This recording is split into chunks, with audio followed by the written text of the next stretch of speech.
करने का मकसद अपने साथ होने वाली माली और जिनसी ज़्यादती को मंजर आम पे लाना है। मेरे साथ ज़्यादती करने वाला शख्स कोई आम शख्स नहीं बल्कि बाबर आजम है, जो इस वक्त पाकिस्तानी क्रिकेट टीम का कप्तान है। मैं अपनी बात शुरू करने से पहले आपको बताती चलूं कि बाबर आजम से मेरा ताल्लुक़ आज कल से नहीं है। मेरे ताल्लुकात उससे उस वक्त से हैं जब वो क्रिकेट की दुनिया में उसका कोई ताल्लुक़ नहीं था और वो एक गरीब घराने से ताल्लुक़ रखता था। आप तमाम सहाफ़ी भाइयों से मेरी रिक्वेस्ट है कि मुझे इंसाफ दिलाया जाए और मैं उम्मीद रखती हूँ कि आप हर हाल में मुझे इंसाफ दिलाएंगे ताकि आइंदा कौम की किसी बेटी के साथ इस तरह की ज़्यादती ना हो जो मेरे साथ हुई है। मेरी रुदात कुछ इस तरह है कि बाबर आजम और हम एक ही महल्ले में बड़े हुए हैं, इकट्ठे रहते थे और वो मेरा स्कूल फेलो था। स्कूल की वजह से और एक जगह पे रहने की वजह से हम लोगों की बहुत अच्छी दोस्ती थी। सन 2010 में ही प्रपोज टू मी और मैंने उसके प्रपोज़ल को एक्सेप्ट कर लिया और वो प्रपोज़ल उसने मुझे मेरे घर आके ही दिया था। मैंने एक्सेप्ट कर लिया।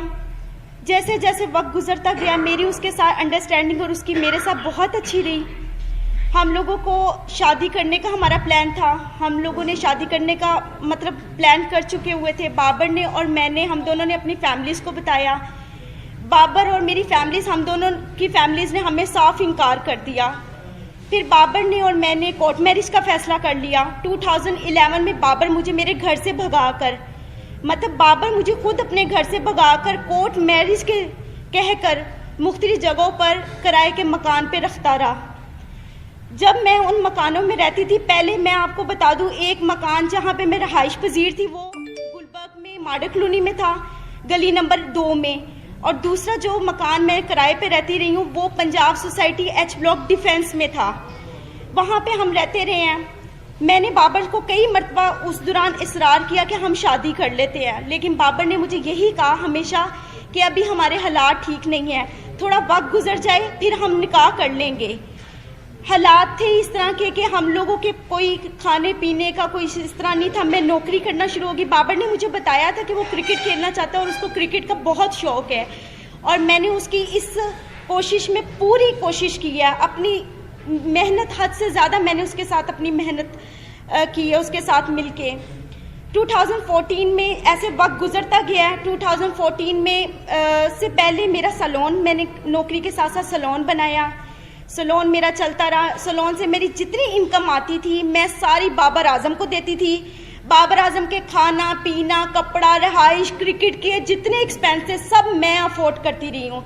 जब वो आउट ऑफ सिटी जाता था वहाँ के जितने एक्सपेंस थे पीसीबी के अलावा वो भी मैं सब उसके अफोर्ड करती रही हूँ। 2014 में जैसे ही पाकिस्तानी टीम में उसका नाम आया, एकदम उसका रवैया थोड़ा समय से आस्ता आस्ता तब्दील होना शुरू हो गया था। मुझे नज़र भी आ रहा था, लेकिन मेरे हालात इस तरह के थे कि मैं अपने घर वापस नहीं जा सकती थी, क्योंकि बगावत मैंने भी की थी, बाबर ने भी की थी।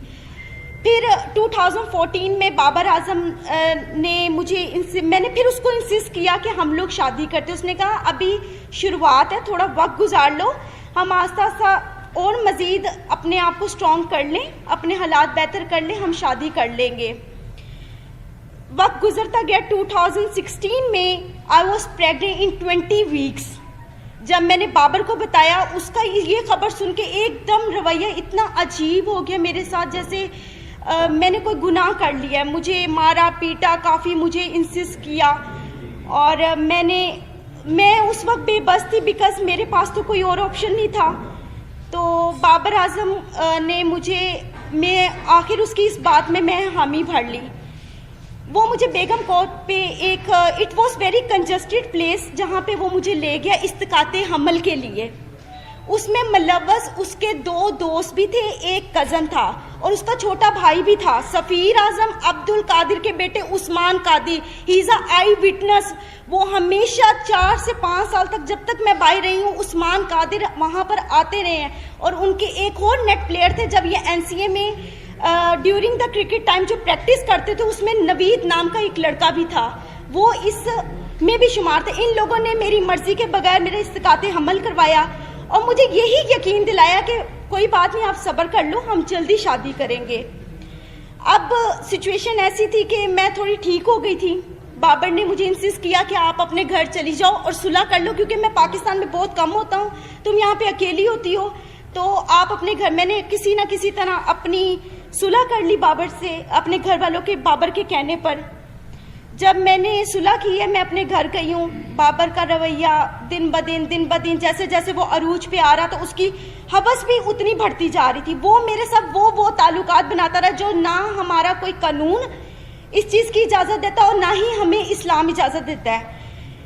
अब वो इस पर्पस के बाद वो फिर दोबारा मेरे साथ वही सब कुछ करता रहा। मैं अपने घर होती थी, घर से मुझे बाइबल आता था, मुख्तलिफ होटलों में मुख्तलिफ प्लेसेस पे लेके जाकर मेरे साथ जो भी सब कुछ करता रहा है। जब ये सब हालात मेरे चलते रहे हैं, 2017 में आखिरकार इसने इतनी मरतबा मुझे मारा, इतनी मरतबा मुझे मारा पीटा, और मुझे कई मरतबा इस दौरान इसने इनकारी भी शादी से की है।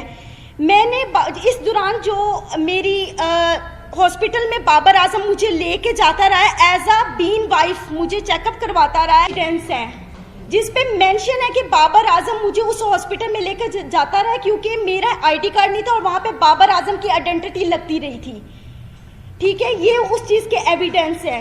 ये मुझे वहाँ पर लेके जाता रहा है, सब कुछ करता रहा। बिल आखिर मैंने तंग आके 2017 में 2017 में पुलिस रिपोर्ट की बाबर के खिलाफ, जिसके पर्पस में इसके फैमिलीज ये सब आए हैं। उधर जब हमारे जो ऑफिसर थे जिन्होंने हमें देखा था, उस ऑफिसर ने ये फैसला किया कि आप बाबर को यहाँ पे पेश करें। बाबर पेश नहीं हुआ, लेकिन उसी रात सेम नाइट बाबर ने, जो ऑफिसर मौजूद थे उनके सामने, हमारा मशरूत सुलहनामा पे उसने मुझसे दस्तखत करवाए।